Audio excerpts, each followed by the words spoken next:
Hello and welcome. Thank you all for being here today. I'm Nick Kanoki, the Director of Technology for the Asset Leadership Network, and I'm excited for today's follow-up discussion on our recent event, A Culture of Value Sustainable Infrastructure at the National Academy of Sciences, which you see here before you.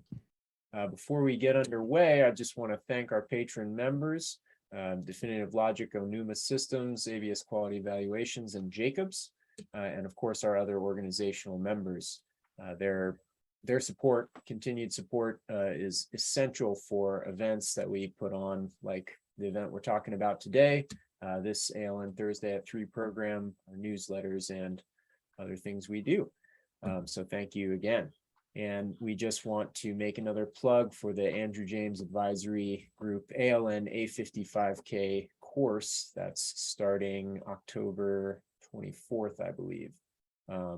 So that's coming up soon. And if you're interested, please reach out and we can get you signed up for that.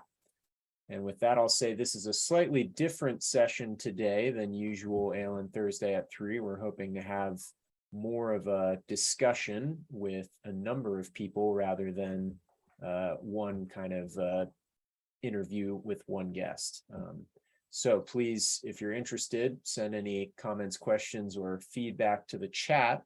And if you're interested in speaking live, even if you're an attendee, just let us know and we may have time to promote you to a panelist into the discussion. Mike, you want to start us off? Yes, and I want to thank you, Nick, for getting us started and confirm that it is October 24th for the Andrew James Advisory Group course. Highly advise that people check into that. And Nick, I want you to stick around because you were there. What we're going to do is talk about the event, and what I've informed people is that we want to not only say, the good things, because we've gotten a lot of positive feedback, but ISO 55001 10.3 is continuous improvement. And so we want to have a couple of continuous improvement comments here to talk about how we can do things better going forward. But we're very happy to have Bob Leach, who is an ALN Senior Fellow, as well as being with Woolport. And Ed Safdie, who should be an ALN Senior Fellow, but he's too busy to let us give him a pin that says he is. But anyway, Ed's with Grant Thornton. And both of these gentlemen attended the event along with Jim Dieter and Nick Kanoki. And so we're just going to talk about some of the impressions that were made. And, like I said, continuous improvement. So Bob, you signed on first. Why don't you say hello, and we appreciate that you came down for that. Were you even there for 24 hours in DC? Oh yeah, I'd been there Thursday all day for meetings, and then had to run out Friday afternoon. So I did miss part of the event on Friday, unfortunately, but I heard it was really, really good. So kind of mad about morning. You were there all morning, weren't you? Oh yeah. Yeah. So yeah, I thought it was excellent. One of the things that impressed me, of course, I can't remember the last time I was in a group meeting with the ALN, honestly. 34 months ago. It was really good to see a lot of familiar faces, some new faces. But again, I think I've always been impressed by the caliber of people, the dedication, the willingness to look for solutions, and seeing this whole approach as a means to enable that. And that was just reinforced all day Friday, all the conversations I had with everybody. It's folks who are looking to get things done. It's not an academic exercise.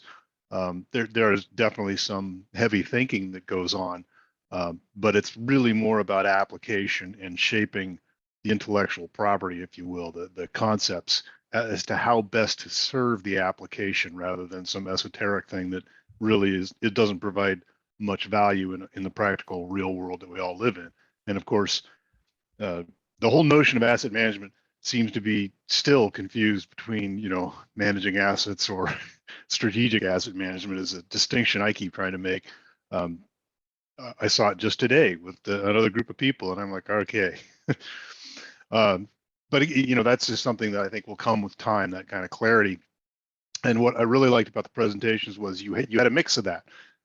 You had the folks there from New York talking about the infrastructure architecture framework, which I think is phenomenal, frankly, and it's something that articulates a thought I'd had for some time about um, how to stitch these things together in a meaningful way. And I thought they did a really good job of kind of answering the mail in that regard, really providing some great, powerful conceptual products to make that a reality. So there you have kind of you've got the ISO 55000 standard, and then you have a sort of a conceptual framework of how this can be applied in a practical way, but it's still a little bit esoteric, right? And then you have the examples of, I would say, from art, particularly University Health, about certification and really taking those same concepts and showing how they applied it to their situation to achieve certification and the real value that was delivered from doing that. So to me, in a nutshell, that really kind of walked through all the pieces of it, as well as Chris Vick, talking about the advances they've made with the reclamation.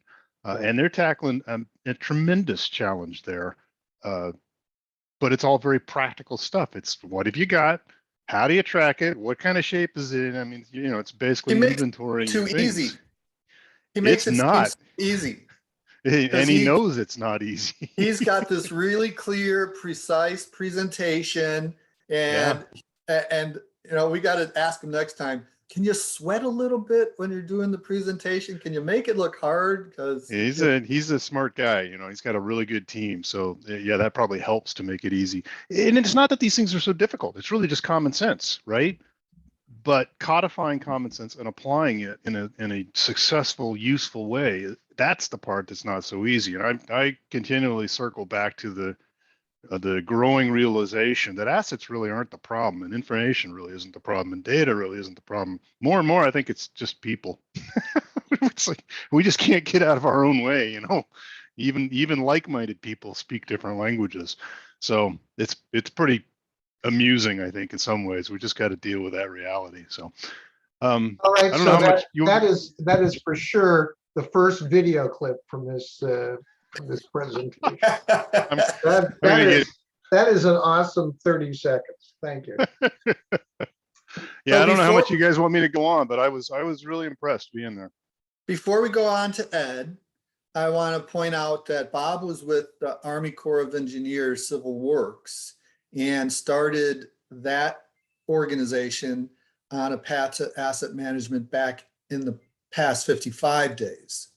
So Bob has history with this, and now he's with Woolport. And so can you talk just slightly from having, your federal government hat on and what you saw, and then as a consultant, what you saw, although what you just said about it being people works for both of them also. Oh yeah, that applies equally in public and private endeavors, I think. Well, I used to be Chris's peer when I ran the asset management program for the Corps, and so we used to commiserate and share horror stories about the same situations we were going through. Reclamation has made great strides, and I'm happy to say the Corps has too. Once they finally got that lump out of the way, and I got out, then they made some real progress, and they actually just had their very first strategic asset management signed, so that's in production and should be available. I don't know how soon, but it's in process anyway, which is a huge milestone for an organization as complex as that. Yes. And I always used to laugh when I was there. I was like, I don't really know if they understand what they're asking for with this asset management thing, because has a potential to change the way they do business, fundamentally, which gets to organizational identity and culture and all those things too.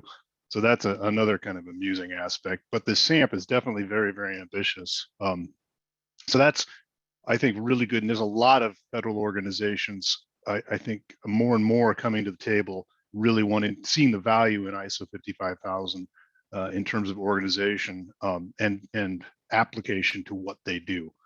And reclamation and the Corps of Engineers being two really good examples. But National Park Service has been doing it for a number of years, pretty successfully as well. So there's a lot of really good examples out there in the federal government.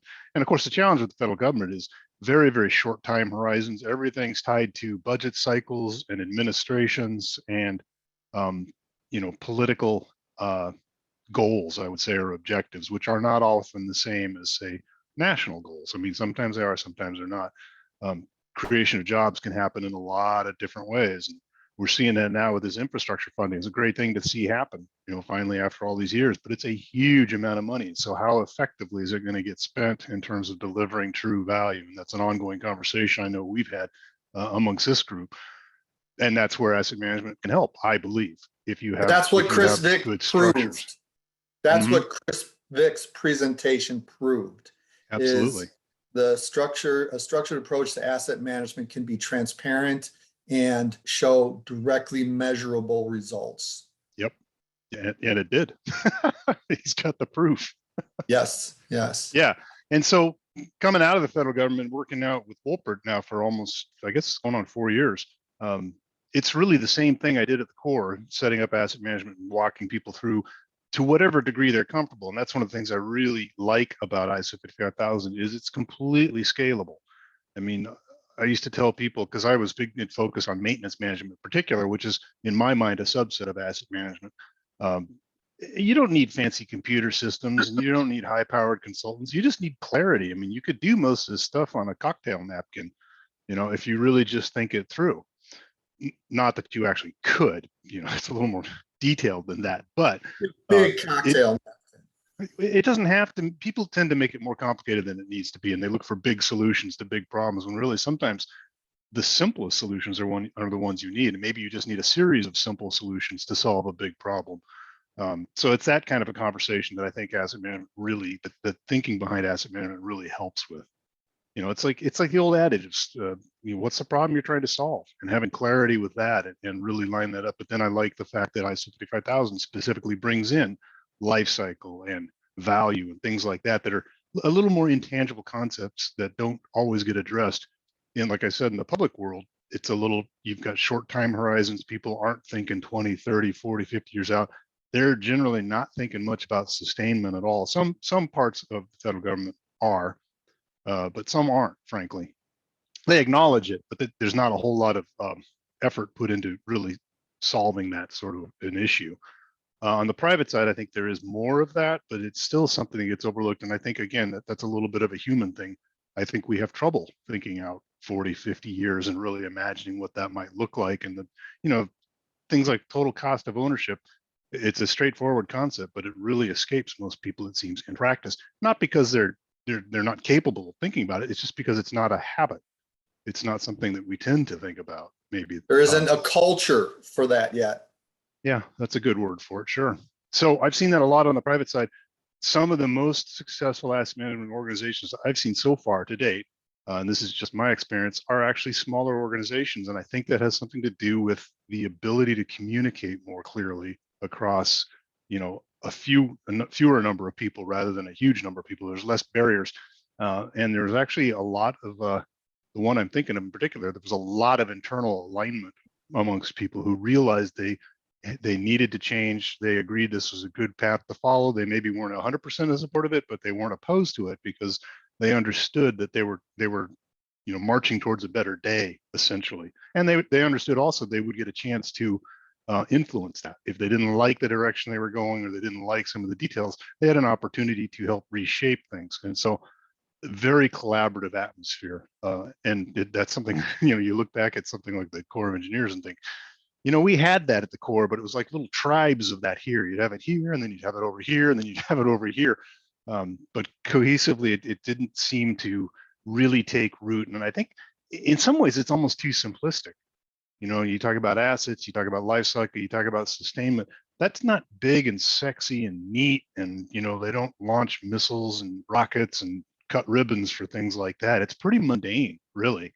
And so I think it just gets overlooked as a result of that often. So I see a lot of parallels between public and private. I think private's a little more nimble. They have a lot more constraints they have to operate within, it seems like, as well. And that's one of the big drivers they have. And actually for public as well, too. One of the big drivers for looking at ISO 55000 was realizing the constraints they operated under. They didn't have all the resources they needed, and there was assumptions that you had all these resources or that you had enough resources to do the things people were expecting, and in reality was something different. So it actually became a tool to help communicate that hey, you want this thing to be open 24/7, for instance, and we can only afford to keep it open 12 hours. So what would you like us not to do in order to get to 24/7? Yeah, those Right. kinds of conversations. And so but the private world, I think, is very used to that. You look at a utility for a city or something like that, they don't have the option of shutting the water down half the day. They've got to keep delivering it. So Yeah. lots of challenges. Thank you, Bob. That touched a lot of bases there. Speaking of touching a lot of bases, Ed. Hi, Mike, and hi, everybody. Thanks for inviting me to sit on the panel, Mike. I loved the one-day workshop. I thought it was excellent in breadth and content. If you want to ask me what could be improved, the only thing I can come up with is have a couple of real short breaks in there to let people get up and stretch. But other than that, it was great. I was really taken with Michael Salvato and James' presentation. That took me aside. I thought it was excellent. I can't wait to sit and review the slide deck, and thank you for sending the presentation, Mike. That was more than I'd seen before, and I wish I could have understood the wiring diagrams that he was presenting, because they were so small and not enough time that I couldn't absorb them. If others could, I'd take my hat off to them. But It was a I'm looking tease. forward to that. Sorry? It was a tease. Well, he was, succeeded. yeah, it was, the idea was to give enough information to help you understand the depth of the document. And that's the New York Academy of Sciences Infrastructure Architecture Framework to help large organizations understand how to deal with multiple complex asset categories: roads, sewers, electricity, water, schools, etc. And municipalities and military bases fall into that category. So I just can't wait to review it again and learn more. The other things I'll mention were mostly touched on by Bob. I was impressed with the story that the gentleman from DC presented, and noted that he raised their Moody's bond rating by following ISO 55K principles. That was really helpful to know. I yes, liked the ASCE presentation, and those of you that were there might recall that I asked a question about, are we going to rate at least public hospitals? And her comment was, we don't think we have enough civil engineers to do that, or that civil engineers with the skill set. That may well be true, because to rate hospitals, they're going to need mechanical and electrical engineers. But I'm going to continue to advocate for that. If we're doing public schools, we should be doing public hospitals. And their infrastructure couldn't be more important. We're sending our most infirmed people there. So I'd like to see that happen in the future. She said it had been discussed. I too liked Chris's presentation from BLM, and I would like to point out that his SAM called for 3.2 billion, and when they went to Congress, they got 3.2 billion. So that was huge for federal agencies. So I noted that. And he also talked about having a federal asset management working group. I'm really interested in that, having come from the Fed for 3.5 decades. Wish we had it before. So I'm going to be looking into that some more. That was good to know. And finally, there was a really incisive comment and presentation from Amy, and I want to spend a little bit of time on that. And I'm forgetting Amy's last name, but Amy Flannery. Flannery. Until recently was with the Department of Transportation and is now with Jacobs. And I believe she is still on the National Academy of Sciences Transportation Research Board. So Jim probably knows Amy as well then. Her presentation was about what you might call a focus group that she had with maintenance folks with the asset management folks. Now, she was pointing out that the asset management is fewer in number and that the maintenance folks are highly skeptical.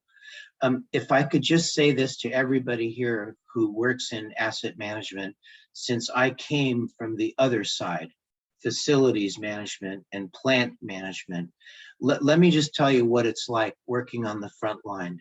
Nobody wants to hear about it. Nobody wants to give money to maintenance. It's not sexy. When's the last time you saw a wing of a building or the electrical distribution system dedicated to Senator Smith? You're not going to see that. You'll see the wing of a building. And I'm here to tell you that when something goes wrong, the blame-seeking missile is launched, and it won't stop till it finds someone to blame. And it usually ends up being the guys or gals on the front line. So I'm going to say this. I hope everyone who was there heard Amy's presentation. I hope they took note of it, because the asset managers generally are sitting one level away from the front line. And it's easy to forget what's going on out there. The best asset managers will be the ones that can build trust with those who are managing the assets.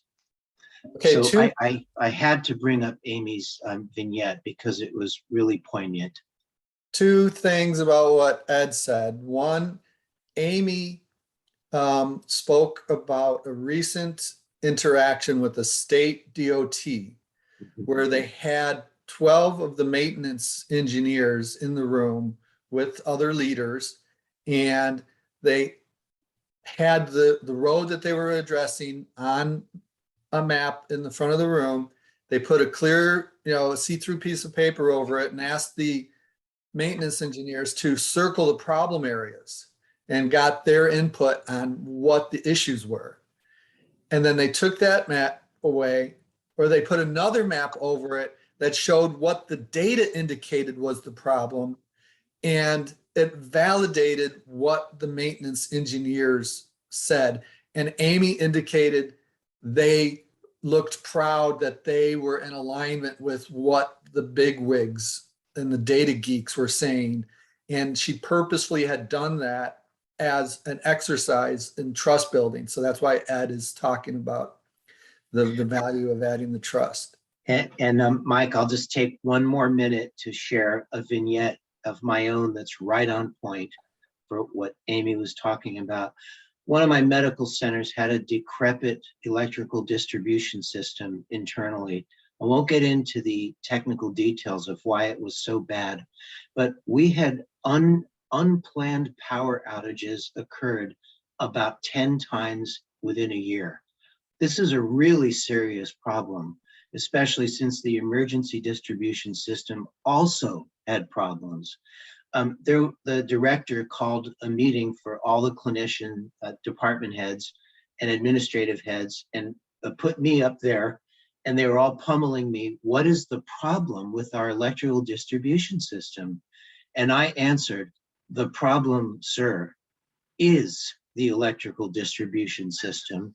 And that is why I have been asking for $8 million to fix it. That's what it took to get those funds. It shouldn't be that way. So the asset managers and those managing the assets need to hear one another and work together, because that should have been proactive, not reactive. Yes. So the second thing that Ed mentioned is the informal asset management group. Bob was instrumental in setting up, and it's informal. And I heard that there are agencies, federal agencies that are looking to join that. And I'm wondering if the ALN should set up a more formal federal asset management council to make us aware of all of the good asset management activities that are going on at the federal government.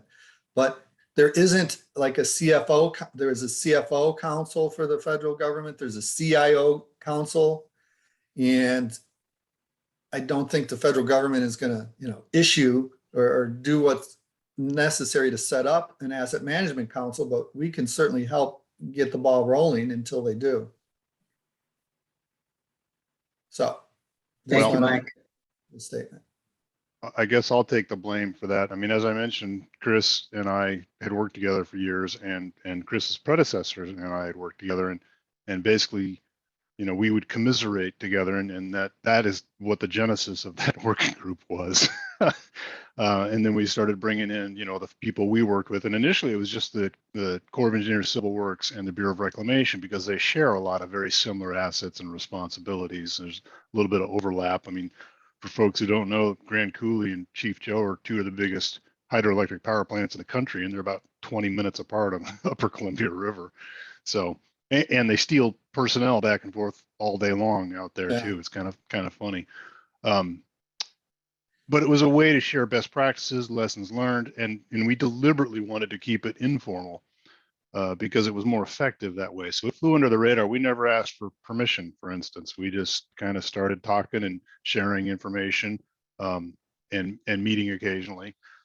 And then we ended up growing a little bit with Bonneville Power Administration ended up starting to come because they're a big part of particularly in the Pacific Northwest, and then the Western Area Power Association too. So two of the largest power marketing agencies in the country started joining. I understand TVA is working with them now, and there is interest from some other federal agencies, just more, not necessarily so much on power generation and water supply or things like that, but more in the concept of asset management. What works, what doesn't, because everybody's got similar challenges with maintenance, with prioritization, with how do you use risk. I mean, those are all pretty common across the board, no matter what kind of assets you're talking about. I mean, how you calculate the solutions might be a little bit different, but you're still using the same concepts. So the working group was intended to be, I'd be a little hesitant to make it formal, because once you make it formal, then you got referees and parents and I mean all sorts of rules. Frankly, I was always more comfortable asking for forgiveness. But that's just my personal view. Maybe we set up the informal Federal Asset Management Council, but it takes getting together in person to spark those types of ideas sometimes. Jim, what kind of ideas sparked with you? Oh, so the one word, if I have one word, that was a takeaway, it was resilience. And of course, we understand what resilience means. And if we didn't, because of Jackson, Mississippi, everybody now gets it, what resilience is. And I think that's, of all the awful things about it, and many wonderful things of like local water utilities, helping them get back online from around the country. But there was just the word resilience was repeated over and over again Friday in various contexts. When we were working on and we're still, of course, working on the rewrite to 55,000, and we were looking at principles, and I was, leading that effort in a way for a while. And we looked at sustainability as a principle, and we looked at resilience as a principle, and we were pretty well convinced that resilience was a part of sustainability. And if we had a sustainability principle, we didn't need a resilience principle. Well, now I'm absolutely convinced of the opposite. Much like having both integration and alignment, because they mean slightly different things. The sustainability, I think, very important, but how can we ignore resilience in any kind of an asset management plan? Is just absolutely core critical. So every year that we've had these in-person events and the online events too, although it's not quite as effective. I think the thinking of this group and those we impact has taken a leap that exceeds our expectations every time we have one of these get-togethers. And I think that has happened again this year. I know it's happened in my thinking.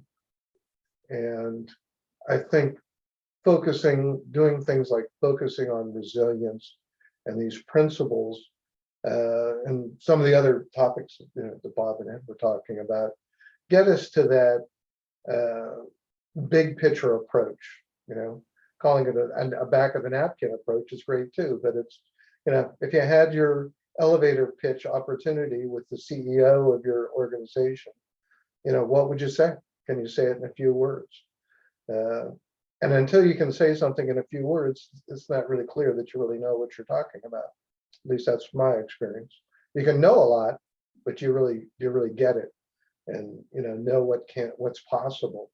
And I think that the big takeaway is we now see what's possible, and it's a lot. And I think it's going to put if there's an onus on us now in the ALN and all of us, now that we see what's possible, we need to do something about it. Well, that's very actually encouraging. We have been doing things, and to say that we want to do more, that's very important. So thank you for those comments, Jim. And for those of you who have to leave, that's the end of the 30 minutes. Thank you for joining us, and thank you to our sponsors, but we'll do a formal closing later. But Nick was at his first in-person event for the ALN. And I want to go overtime to let Nick have a chance to say what he thought about that. Thanks for the opportunity, Mike. It was a pleasure to be there. I guess I'd quickly just reiterate what Bob had mentioned as far as it really covered from high level, almost esoteric academic infrastructure, architecture, framework, like systems of systems, that sort of level of thinking, all the way down to boots on the ground. How do we convey to maintenance personnel why it's important to involve these principles in their day-to-day activities, and how these principles can affect and help them in their job, getting buy-in at every level of the organization. Reiterating the importance of that was really important, and seeing success stories in doing that. I mean, I think Amy said that was one of the best things she had seen, all year, or, and it was just a powerful thing for the personnel in that exercise she led, and powerful for her as well. And that was just awesome to hear. And I also, one thing I was thinking is, as far as continuous improvement, and not just saying, oh, we did this so great. One thing that there was only one instance that I was aware of was Earl Jackson talking about, it wasn't just a success story that he was telling at Denver Transportation. He was saying, look, we tried and kind of failed to implement this and to get this asset management culture going at this organization. And I think it would be good in some ways for more stories. Success stories are great, but also stories that kind of normalize being somewhere on the journey, because really all organizations based on the continuous improvement piece are just somewhere on the journey. No one's made it yet. And so I think just a few more of those stories could be good to mix into future events, or maybe we can popularize in some way. And then I was just thinking, Ed was saying maybe we could have a few more quick breaks for people to get up and stretch. And I was thinking, Ed also called it a workshop, and I really liked the sound of that. I wonder if we could implement in some way small groups breaking off at regular intervals to talk about what they had heard, because the final aspect of the event was almost like a round table where we passed the microphone around, everyone got to say their piece, and really good stuff was said, and I want to hear more of that. And so I wonder if yeah, maybe almost between every presentation in the future, we could have small breakouts where people might feel more comfortable talking about not just the success story, but where they're at in the journey, and working with a smaller group of peers where they can quickly build some accountability and trust to share. That's mostly what I said, and what I'll leave you with is what I said when I got my 30 seconds with the microphone at the end. Let's make asset management sexy. Like we heard here today, it's not sexy. That's why it doesn't get the personnel that it deserves or the attention from every level of the organization. But it is sexy because the outcomes are huge. What stands to be gained is giant and shiny, and senators will want to put their name on it.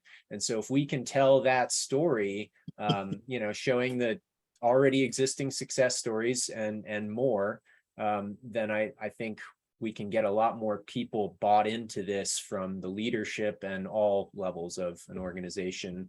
here in the US and around the world. So We need to turn the mic over to you more often, Nick. That was really good. Thank you for those. A little bit of context in there. So Earl Campbell is relatively new at the Earl Jackson. Earl Jackson. Sorry, I'm going back to football days. Earl Jackson, thank you, is relatively new at Denver Transportation and Infrastructure. 9 months. It was his 9-month anniversary last Friday at the event. And there were 2 previous attempts to establish an enterprise asset management program, and they're still doing it. So he is talking about historic attempts, and the ALN is honored to be part of the initiative in this try to help build that culture. We've given an executive briefing, and then we were requested to have a asset management policy executive briefing. So we've provided 2 free briefings, and hopefully we contribute to them actually getting the enterprise system. When all of these presentations are available, and Nick shared the link, and Nick is working on creating highlights. And the first highlight he created was Earl Jackson saying, Denver grew from being a big small city to being a small big city, and dramatically increased their assets, and they now need a structured approach to asset management to help them. And so they're really in a position to gain these dramatic benefits that Nick was talking about. And if we could get something other than bottled water, that's my continuous improvement. I did not like having to order bottled water, but they didn't have just pitchers of water. And so having us be a little bit more sustainable would have been good. But I thought the lunch was really nice.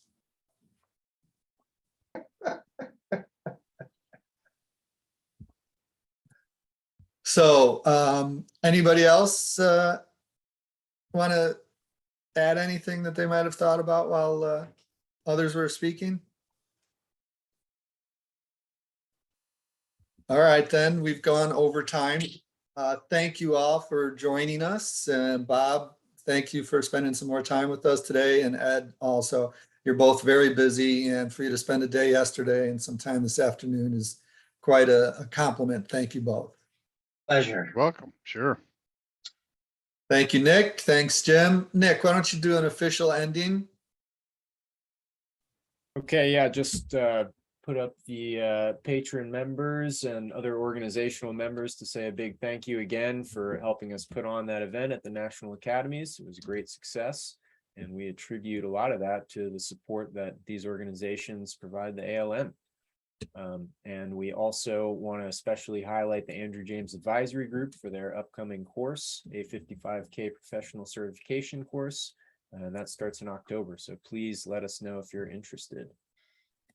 And with that, I think we'll see you next time, next week, Thursday at 3 p.m. Eastern. Thanks, everyone. Thank you. Bye.